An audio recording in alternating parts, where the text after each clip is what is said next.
अनुराग सक्सेना, उत्तराखंड की खबरों में आपका बहुत बहुत स्वागत है। बुलेटिन की शुरुआत करते हैं ऋषिकेश एम्स में नियुक्ति मामले से। ऋषिकेश में आपको बता दें कि एम्स में जिस तरह से वहां पर लगातार व्यवस्था को लेकर शिकायतें आ रही हैं, उसको लेकर अपने दर्शकों को जानकारी देंगे। लेकिन उससे पहले चंपावत से महत्वपूर्ण खबर आ रही है। यहां पर टनकपुर चंपावत हाईवे से जुड़ी सूखीढांग डाडा मीनार रोड पर भीषण सड़क हादसा हुआ है। 12 लोगों की यहां पर जान चली गई। खबर है कि हादसा रात को 3:20 पर हुआ, जब मैक्स वाहन बेकाबू होकर खाई में गिर गया। वाहन में 16 लोग सवार थे। हादसे में 12 लोगों की मौके पर ही मौत हो गई, जबकि 4 लोगों की हालत नाजुक बनी हुई है। ये सभी लोग टनकपुर के पंचमुखी धर्मशाला में एक शादी समारोह में शामिल होकर घर लौट रहे थे। सूचना मिलने पर पुलिस और रेस्क्यू की टीम मौके पर पहुंची। सभी 12 शवों को रेस्क्यू टीम ने बाहर निकाला है। घायलों का जिला अस्पताल में इलाज चल रहा है। साथ ही हादसे की जांच भी शुरू कर दी गई है।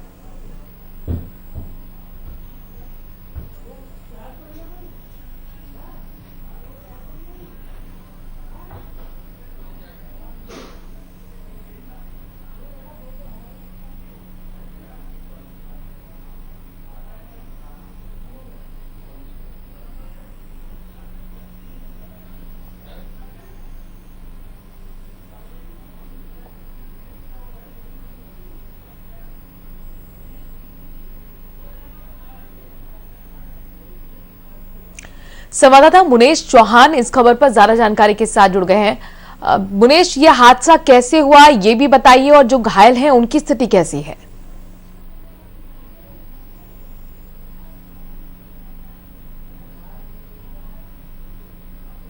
मुनेश, आपको ऑडियो मिल रहा है? मुनेश का रुख करेंगे। चंपावत से खबर अपने दर्शकों को दिखा रहे हैं। स्पॉट की तस्वीरें। टनकपुर चंपावत हाईवे से जुड़ी सूखीढांग डाडा मीनार रोड पर यह हादसा हुआ है। 12 लोगों की इस हादसे में जान चली गई है। करीब रात को यह हादसा हुआ, जब मैक्स वाहन बेकाबू होकर खाई में गिर गया। 16 लोग इस वाहन में सवार थे। 12 लोगों ने मौके पर ही दम तोड़ दिया। 4 लोगों की स्थिति नाजुक बनी हुई है। ये सभी लोग टनकपुर के पंचमुखी धर्मशाला में एक शादी समारोह में शामिल होकर घर लौट रहे थे। पुलिस को जैसे ही जानकारी मिली, रेस्क्यू टीम के साथ घटनास्थल पर पहुंचकर शवों को बाहर निकाला गया और घायलों को हॉस्पिटल में भर्ती कराया गया है, जहां उनका इलाज चल रहा है। ये खबर जैसे ही परिवार के लोगों को मिली, खुशियां मातम में बदल गईं। ये सभी लोग एक शादी समारोह से वापस घर लौट रहे थे। इस दौरान यह हादसा हुआ है। टनकपुर चंपावत हाईवे के पास यह हादसा हुआ है। गहरी खाई में वाहन गिर गया, जिसमें कुल मिलाकर 16 लोग सवार थे। 12 लोगों की ऑन द स्पॉट मौत हो गई। आप अंदाजा लगा सकते हैं यह हादसा कितना जबरदस्त रहा होगा। मुनेश चौहान हमारे संवाददाता इस खबर पर जुड़ गए हैं। मुनेश, हादसे की वजह क्या अब तक सामने आ पाई है? देखिए, आपको बता दें, देर रात का ये मामला है। चंपावत से सूखीढांडा रोड का रीटा साहिब का ये मामला है, जहां बारात वापस लौट रही थी और उसी दौरान ये अनियंत्रित होकर जो गाड़ी ये खाई में गिरी है, जिसके बाद में बताया जा रहा है कि गाड़ी में 16 लोग सवार थे, जिसमें से 14 लोगों की मौत हो गई है। 2 लोग गंभीर रूप से घायल हैं। जी मुनेश, अभी जो घायल हैं उनकी स्थिति कैसी बनी हुई है? तो लगातार उनका इलाज चल रहा है, अस्पताल में भर्ती है। उनसे बात भी हुई है, लेकिन अभी तक उनकी स्थिति सामान्य है। लेकिन फिर भी काफी चोटें आई हैं, उनका इलाज किया जा रहा है। जी मुनीश, क्या यहाँ पर रोशनी नहीं थी? चूंकि अमूमन अब पहाड़ी इलाके में ऐसा ही होता है, मोड़ बहुत शार्प होते हैं, या वाहन बहुत तेज गति में था? क्या बता रही है पुलिस? देखिए, बताया यही जा रहा है कि जो वाहन था वो तेज गति में भी था, जिसकी वजह से मोड़ होने की वजह से अनियंत्रित हुई गाड़ी और जाके ये खाई में गिर गई। जिसमें 16 लोग तो व्यक्ति जो सवार थे, उसमें से 14 लोग की गंभीर लोगों की 14 लोगों की मौत हो चुकी है, जिसमें से 12 लोगों का जो शव है वो बरामद भी हो गया। 2 लोगों की अभी भी सबकी जांच, एसडीआरएफ की टीम लगी हुई है मौके पर। उनके सबकी भी खोजबीन करी जा रही है। जी मुनीश, क्या एक ही परिवार के लोग थे? देखिए, परिवार अलग था, लेकिन एक बारात थी, तो बारात में सभी ये पारिवारिक नहीं थे, लेकिन रिश्तेदार थे जो सभी लोग थे। शादी समारोह में सभी शरीक होने आए थे, जिसमें से ये हादसा हुआ है। जी शुक्रिया मुनीश, तमाम जानकारी हम तक पहुंचाने के लिए। शादी समारोह से वापस घर लौट रहे थे, जिस दौरान ये वाहन गिरा और इसमें अब तक 12 लोगों की मौत हो चुकी है। एम्स से खबर है, जहां पर ऋषिकेश एम्स में 16 नियुक्तियों का मामला तूल पकड़ता जा रहा है। इस मामले पर उत्तराखंड कांग्रेस के अध्यक्ष गणेश गोदियाल मंगलवार को पत्रकारों से मुखातिब हुए। उन्होंने नियुक्ति पत्र पर सवाल उठाते हुए कहा कि उत्तराखंड में नियम कायदों को तथा बताते हुए ऋषिकेश एम्स में प्रदेश के बाहर के 600 व्यक्तियों की नियुक्ति की गई है, जो प्रदेश के बेरोजगारों के हकों पर सीधा डाका है। हालांकि कांग्रेस प्रदेश ने यह भी लगातार कहा कि बेरोजगारी एक तरफ यहां बढ़ रही है, अवैध रूप से एम्स में लोगों की नियुक्ति की जा रही है, जो भ्रष्टाचार पर जीरो टॉलरेंस का नारा देने वाले सिस्टम की पोल खोलने के लिए काफी है।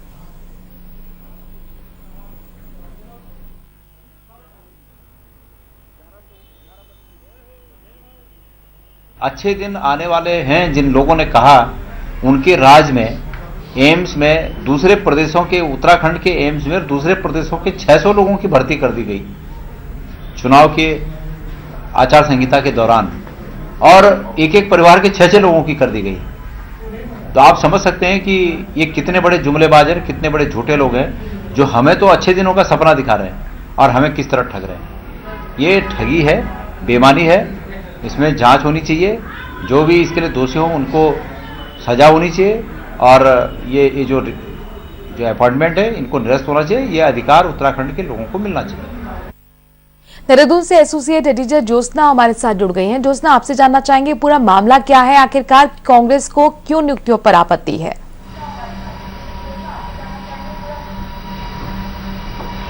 देखिए मनु, ये एम्स ऋषिकेश में है और ये माना जाता है कि जहां कोई भी संस्थान अगर स्थापित होता है तो मैक्सिमम लोग उसी इलाके के हों जो जिन्हें रोजगार मिले।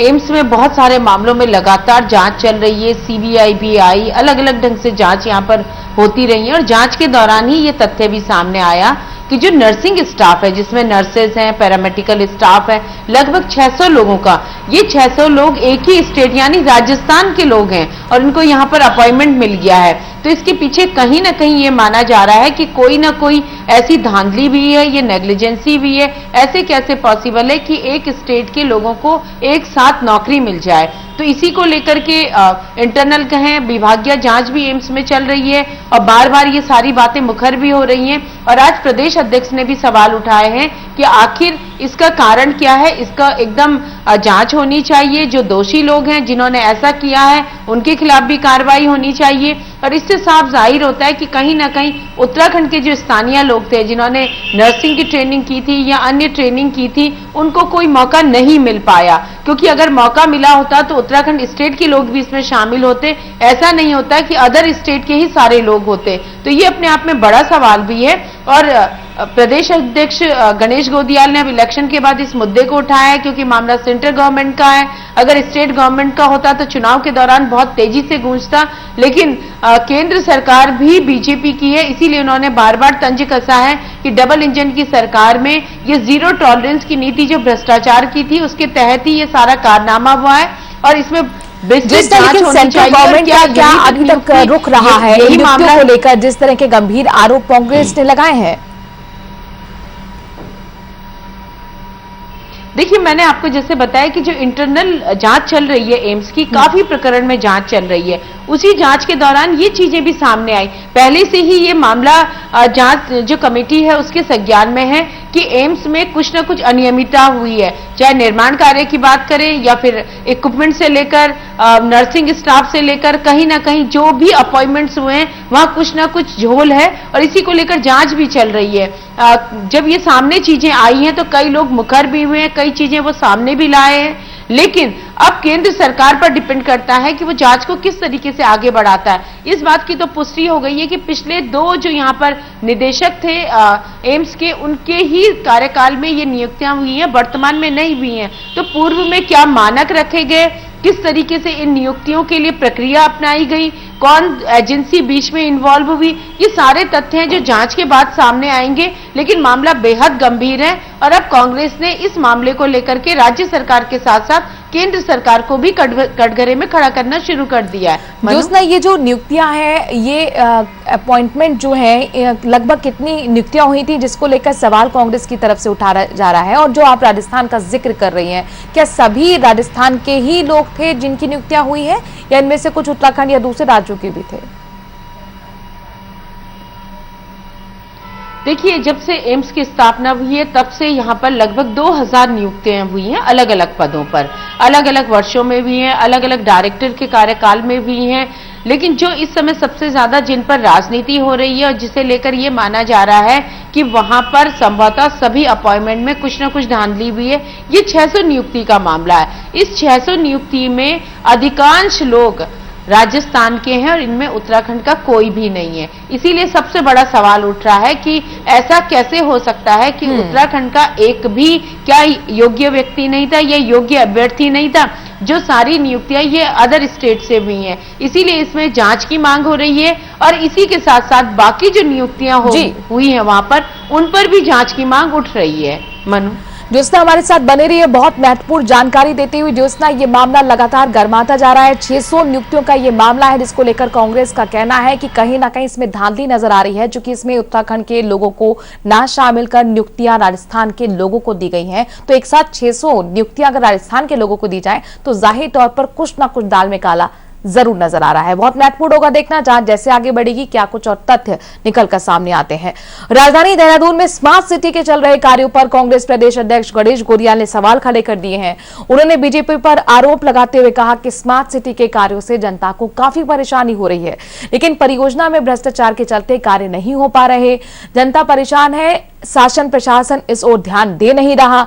आपको बता दें कि देहरादून में स्मार्ट सिटी के कार्यों से जनता को काफी परेशानी हो रही है। धीमी गति से चल रहे कार्यों के चलते डीएम ने राजधानी में चल रहे स्मार्ट सिटी कार्यों का निरीक्षण भी किया था। बावजूद इसके स्मार्ट सिटी के काम में अभी तक कोई तेजी नहीं आई।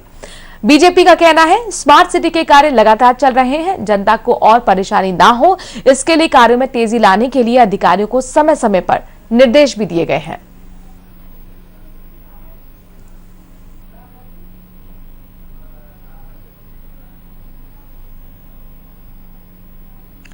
एक बार फिर एसोसिएट एडिटर ज्योत्सना का रुख करते हैं जो देहरादून से हमारे साथ बनी हुई हैं। ज्योत्सना, किस तरह की परेशानी का जिक्र कांग्रेस कर रही है जो राजधानी के लोगों को झेलना पड़ रहा है?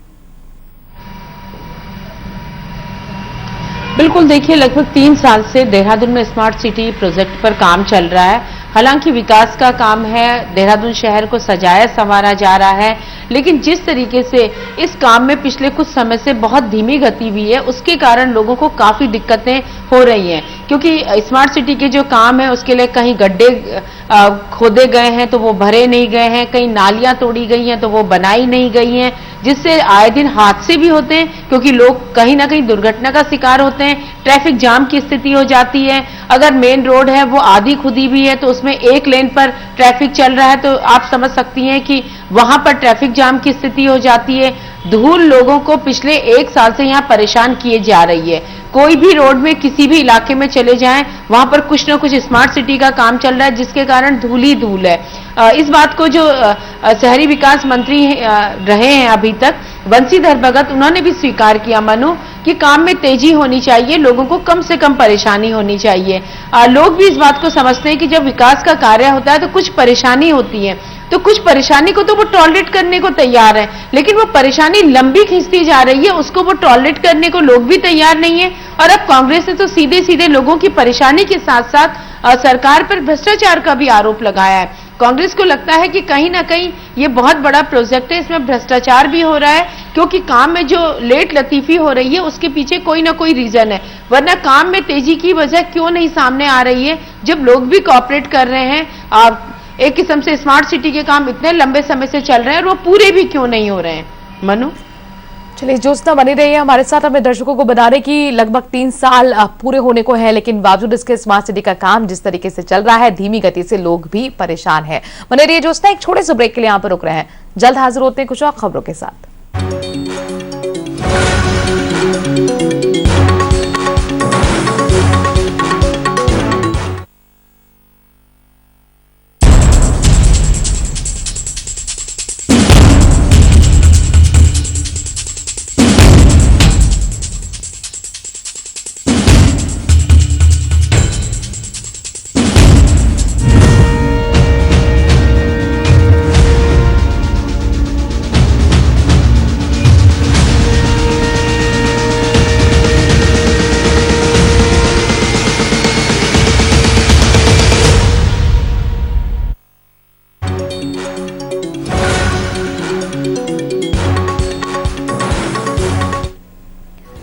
उत्तराखंड विधानसभा चुनाव के लिए मतदान के बाद प्रदेश के प्रमुख राजनीतिक दल कांग्रेस और बीजेपी के बीच आरोप प्रत्यारोप का दौर लगातार जारी है। कांग्रेस प्रदेश अध्यक्ष ने मीडिया से मुखातिब होते हुए पोस्टल बैलेट की प्रक्रिया पर गंभीर सवाल खड़े करते हुए चुनाव आयोग से शिकायत की। इतना ही नहीं, कांग्रेस प्रदेश अध्यक्ष गणेश गोदियाल के मुताबिक सभी प्रत्याशियों को उनके क्षेत्र में पोस्टल बैलेट से मतदान करने वालों की जानकारी नहीं दी गई, न ही सामान्य मतदाता जो पोस्टल बैलेट के जरिए मतदान कर रहे हैं उनकी जानकारी साझा की गई। इसको लेकर कांग्रेस प्रदेश अध्यक्ष ने पूरे मामले की प्रक्रिया पर अब सवाल खड़े कर दिए हैं और पुनः मतदान की मांग की है। हालांकि बीजेपी के नेताओं ने कांग्रेस के सभी आरोपों को सिरे से खारिज करते हुए पोस्टल बैलेट के जरिए लगातार मतदान की बात कही। कांग्रेस अब जाकर इस प्रक्रिया पर सवाल खड़े कर रही है। उनका कहना है जो कांग्रेस की एक तरह से बौखलाहट को दर्शाता है। पोस्टल बैलेट हो या सामान्य मत हो, किसी भी अभ्यर्थी का ये सामान्य रूप से ये अधिकार है कि उसे ये बताया जाए कि उसके विधानसभा क्षेत्र जहाँ से वो प्रत्याशी है वहाँ से कौन कौन मतदाता है, कितने मतदाता है। तो ये बहुत ही असहज बात है कि बतेरे लोगों को पोस्टल बैलेटों की लिस्ट जारी नहीं की गई कि भाई कौन कौन आपके क्षेत्र में पोस्टल बैलेट का अधिकार रखता है। ऐसे में हमने चुनाव आयोग से शिकायत की है कि चूंकि चुनाव निपट गए हैं, बहुत से पोस्टल बैलेटों के वोट पड़ भी गए हैं और अभी तक प्रत्याशियों को ये सूचना ही नहीं आप लोगों ने दी, तो उन्हें सूचना दी जाए और ये पोस्टल बैलेटों की जो मतदान की तिथि है उसको दोबारा सुनिश्चित किया जाए। चलिए एक बार फिर एसोसिएट एडिटर ज्योत्सना का हम रुख कर लेते हैं। ज्योत्सना, कांग्रेस को काफी देर बाद याद नहीं आई, 14 तारीख को पोलिंग हो चुकी थी, 8 दिन बाद अब वो कह रही है कि फिर से पुनः मतदान होना चाहिए, पोस्टल बैलेट को लेकर आपत्ति। देखिए, कांग्रेस को लग रहा है कि कहीं ना कहीं जो पोस्टल बैलेट है वो उसके पक्ष में नहीं जा रहा है। इससे साफ जाहिर हो रहा है, वजह साफ है क्योंकि पोस्टल बैलेट मनु मैक्सिमम फौजी मतदाताओं का होता है जो अपनी अपनी यूनिट में तैनात होते हैं। और दूसरी चीज है कि जो पोस्टल बैलेट इस बार यूज किए गए थे वो थे कि जो 80 साल से ज्यादा उम्र के लोग हैं, बुजुर्ग लोग हैं या फिर जो दिव्यांग लोग हैं जो घर से वोट डालना चाहते हैं, पुलिस कर्मी हो गए, मतदान से जुड़े हुए कर्मी हो गए, सभी पोस्टल बैलेट डालते हैं। और मतदान के बाद ये प्रक्रिया यहाँ पर शुरू हो चुकी है। हरीश रावत तो पुलिस कॉलोनी में जाके अपने लिए अपने पक्ष में, कांग्रेस के पक्ष में मत की अपील कर रहे हैं, लेकिन गणेश गोदियाल अभी ये नहीं समझ पाए हैं कि उनके इलाके के कितने लोग कहां हैं जहां पोस्टल बैलेट गए। इसी बात की शिकायत उन्होंने कल चुनाव आयोग से की थी कि पौड़ी में, क्योंकि उनकी जो कॉन्स्टिट्यूंसी है श्रीनगर वो पौड़ी जिले में आती है और उनकी जानकारी में नहीं है कि कहां किसको पोस्टल बैलेट भेजे गए हैं। और जिन लोगों ने अप्लाई किया था पोस्टल बैलेट के लिए, जो दिव्यांग थे, बुजुर्ग थे, उन्हें मिले ही नहीं है। तो ऐसे में उनको आशंका है कि वो बीजेपी के पक्ष में उनका प्रयोग किया जा रहा होगा। उन्होंने आशंका जताई थी और चुनाव आयोग ने कल कहा था कि वो इस पूरे मामले को देखेंगे। मनु, मैं आपको बता दूं कि मतदान से यानी कि मतगणना जो 10 मार्च को होगी और अगर मतगणना 8 बजे तक होती है तो उस दिन सुबह 7 बजे तक जितने भी पोस्टल बैलेट आएंगे सब काउंटिंग में गिने जाएंगे। और अभी टाइम बहुत है। उत्तराखंड में 1 लाख से ज्यादा जो मतदाता है वो फौज से जुड़ा हुआ है और उसके पोस्टल बैलेट आते हैं यहाँ पर, और कई सीटों में तो डिसाइडिंग पोस्टल बैलेट होते हैं। मुझे आज भी बहुत अच्छे ढंग से याद है कि गढ़वाल संसदीय सीट में लोकसभा चुनाव था, उपचुनाव था, जनरल खंडूड़ी के इस्तीफे के बाद ये चुनाव हुआ था और उनकी जगह बीजेपी के कैंडिडेट टीपीएस रावत बने थे और कांग्रेस के कैंडिडेट सतपाल महाराज थे। जो ईवीएम की वोटिंग थी उसमें सतपाल महाराज जीत गए थे, लेकिन पोस्टल बैलेट की काउंटिंग में टीपीएस रावत इलेक्शन जीत गए और सतपाल महाराज हार गए। तो आप समझ सकती हैं कि उत्तराखंड में पोस्टल बैलेट की कितनी वैल्यू है। इसीलिए गणेश गोदियाल काफी चिंतित हैं और उन्होंने चुनाव आयोग से मांग की है। हालांकि हर जो निर्वाचन का क्षेत्र होता है उसकी जानकारी में होता है कि उसके इलाके में कितने पोस्टल बैलेट है। बीजेपी बहुत सुनियोजित ढंग से पोस्टल बैलेट अपने पक्ष में करवाती है। और आज मैं अभी आपको बता दूं कि कुछ देर पहले पूर्व मुख्यमंत्री हरीश रावत ने एक वीडियो भी जारी किया है। उनका कहना है कि जो आर्मी यूनिट है वहां पर पोस्टल बैलेट में धांधली की जा रही है और एक ही पक्ष को वोटिंग करवाई जा रही है और चुनाव आयोग से भी उन्होंने इस आशय की शिकायत की है। तो पोस्टल बैलेट उत्तराखंड में डिसाइडिंग फैक्टर एक किस्म से माने जा सकते हैं मनु, इसीलिए कांग्रेस चिंता अपनी जाहिर कर रही है।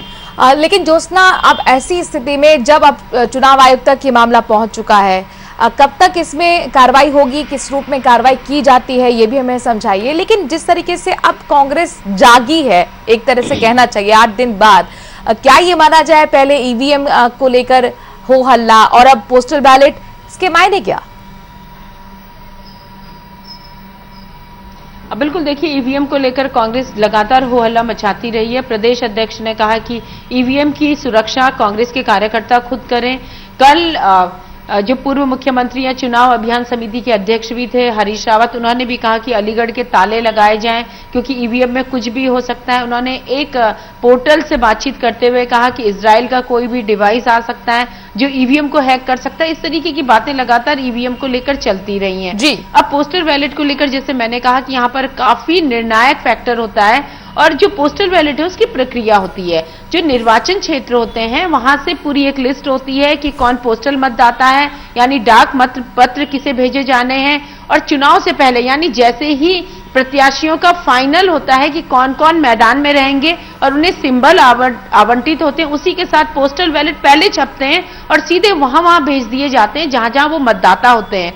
तो ऐसे में कांग्रेस पहले से उसकी जानकारी में चीजें हैं, लेकिन आप जानती हैं कि राजनीति है। और जैसे मैंने कहा कि एक वीडियो भी जारी किया, उसमें कहा कि एक ही पक्ष में मतदान हो रहा है। कांग्रेस को कहीं ना कहीं लगता है कि जो पोस्टल मतदाता है उनको बीजेपी प्रभावित करने की कोशिश कर रही है, तो इसी वजह से कांग्रेस शिकायत भी कर रही है। लेकिन जो पोस्टल बैलेट होता है मनु, वो बहुत ही, जिसे कह सकते हैं कि एक किस्म से बहुत तकनीकी पेचीदगियों के साथ वो जाता है और बहुत आसान उसका वापसी भी नहीं होती है। एक एक नंबर को नोट किया जाता है, 3-3 लिफाफे एक साथ भेजे जाते हैं। यूनिट में जब वो जाता है तो जो मतदाता है उसके हस्ताक्षर उसमें होते हैं। बिल्कुल एक लंबी चौड़ी प्रक्रिया होती है जो आप बता रही हैं ज्योत्सना, यानी कुल मिलाकर बहुत महत्वपूर्ण होगा चुनाव आयोग के पाले में। अब गेंद है कि वो किस तरीके का रुख इस मामले में अपनाते हैं। लेकिन जिस तरह की बयानबाजी अब कांग्रेस की तरफ से, चाहे वो ईवीएम को लेकर हो, पोस्टल बैलेट को लेकर आ रही हो, बहुत कुछ कहानी बयां कर रहा है अपने आप में। शुक्रिया ज्योत्सना तमाम जानकारी हम तक पहुंचाने के लिए। उत्तराखंड विधानसभा चुनाव 2022 के लिए 14 तारीख को मतदान संपन्न हो चुका है। अब सभी की नजरें 10 मार्च पर टिकी हुई हैं, जब नतीजे घोषित होंगे। लेकिन तमाम राजनीतिक दलों के अपने अपने चुनावी विश्लेषण हैं। कांग्रेस के नेताओं के मुताबिक बीजेपी चुनाव हार रही है, जिसका सबसे बड़ा सबूत यह है कि बीजेपी अपने ही नेताओं और कार्यकर्ताओं पर एक के बाद एक भीतरघात का आरोप लगा रही है। वहीं बीजेपी ने पलटवार करते हुए कहा कि सभी दल अपना राजनीतिक विश्लेषण कर रहे हैं। 10 मार्च को नतीजों की घोषणा के बाद स्थिति साफ हो जाएगी कि जनता का आशीर्वाद किसको मिला है और किसको नहीं। वहीं कांग्रेस प्रदेश अध्यक्ष गणेश गोदियाल श्रीनगर विधानसभा सीट पर अपनी जीत का दावा करते हुए कहते हैं कि मैंने 5 साल तक आम जनता के बीच में काम किया, मुझे उम्मीद है कि जनता का भरोसा मुझे जरूर मिलेगा। वहीं बीजेपी के राज्यसभा सांसद नरेश बंसल ने इस मुद्दे पर कहा कि बीजेपी प्रत्याशी कैबिनेट मंत्री धन सिंह रावत के मंत्री के तौर पर और क्षेत्रीय विधायक होने के नाते किए गए कार्यों के आधार पर जनता एक बार फिर उन्हें चुनेगी। उत्तराखंड कांग्रेस 23 फरवरी को एक अहम बैठक करने जा रही है, जिसमें पार्टी के कई अहम नेता शिरकत करेंगे। प्रदेश स्तरीय नेता से लेकर दिल्ली से भी कई वरिष्ठ नेताओं के पहुंचने की उम्मीद है। हालांकि कांग्रेस प्रदेश अध्यक्ष गणेश गोदियाल के मुताबिक संगठन के लिहाज से 23 फरवरी को होने वाली बैठक अहम है, जिसमें प्राथमिक सदस्यता के अलावा संगठन के विस्तार और ताजा राजनीतिक माहौल पर चर्चा की जाएगी। प्रदेश अध्यक्ष गणेश गोदियाल, नेता प्रतिपक्ष प्रीतम सिंह, पूर्व मुख्यमंत्री हरीश रावत समेत कांग्रेस के सभी वरिष्ठ नेता इस दौरान मौजूद रहेंगे।